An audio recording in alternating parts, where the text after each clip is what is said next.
You're watching your local news leader. This is WCIA 3 News at 6. It allows people to return their ballots without having to pay for postage. For the first time, rural parts of Champaign County will have permanent drop boxes for mail-in ballots. They will be in places ahead of the June primary, and the Champaign County Clerk has been pushing for this, paid for through a mix of federal, state, and nonprofit grant money. Good evening. I'm McLeod Hageman. And I'm Jennifer Roscoe. But the final steps in the installation process have been met with some concern between elected officials. Our Target 3 investigative reporter Renee Cooper has been driving around the county today. She's now live in our newsroom. So Renee, 12 of the 13 boxes are good to go.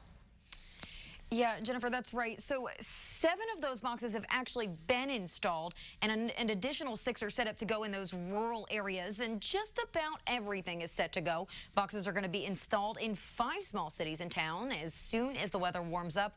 But that 6th box the Champaign County Clerk expected to put up in the village of Tolono was stalled unexpectedly by the board. Those are legitimate things. Clerk and recorder Aaron Ammons wants to see rural drop boxes like these in rural Champaign County, too.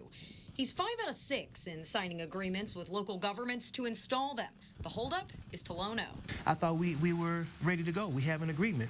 And we said, yeah, we just need to get you to sign the intergovernmental agreement. I said, sure. Then the agreement came in, according to Village President Rob Murphy, placing the drop box in a busy spot they didn't agree on. He says that happened twice. I tried to make meetings with them and, come out and do a site visit, and we'll show you exactly where you can put it. I mean, I'll even put an X on the ground. Kind of comparing that and how easy it is to vote, we figured it would just be, there's no real need for it. Ammons says they tested rural voter interest with portable boxes back in 2020, and 18% of Tolono voters did so by mail. It's unclear how many took advantage of a drop box. We saw that there was a real interest there. The village board unanimously tabled the vote for a permanent box in early December. 2 weeks later, it was voted down. It would be easy to throw extra things in there. You get our juvenile population, maybe they throw something in there that shouldn't be in there, and it would end up destroying ballots. We have had 0 problems, not on campus, nowhere have we had any problems with the drop boxes.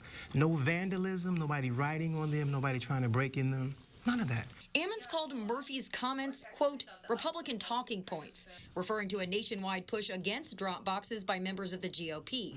But politics can't be completely ignored. Do you think that one of the village board members, Terrence Stuber, running against you has anything to do with the village's decision, anything to do with this conversation? You have to ask them about that. Ammons says he began drop box conversations with Tolono before he knew who was running against him.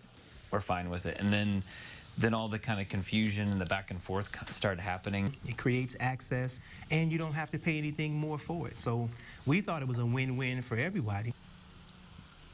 Now, at this point, Ammons wasn't sure where that final box is going to be placed. It's already paid for by grant money, and he says the village of Savoy, they initially had concerns kind of like Tolono's, but have since come around. And if you're looking to sign up to vote by mail, I've got that information for you over on our website. For now, I'm live in the newsroom. Renee Cooper, WCIA 3, your local news leader. Renee, thank you so much. The 5 boxes voters can expect come June will soon be in Mahomet, Rantoul, St. Joseph, and Savoy. Lawmakers are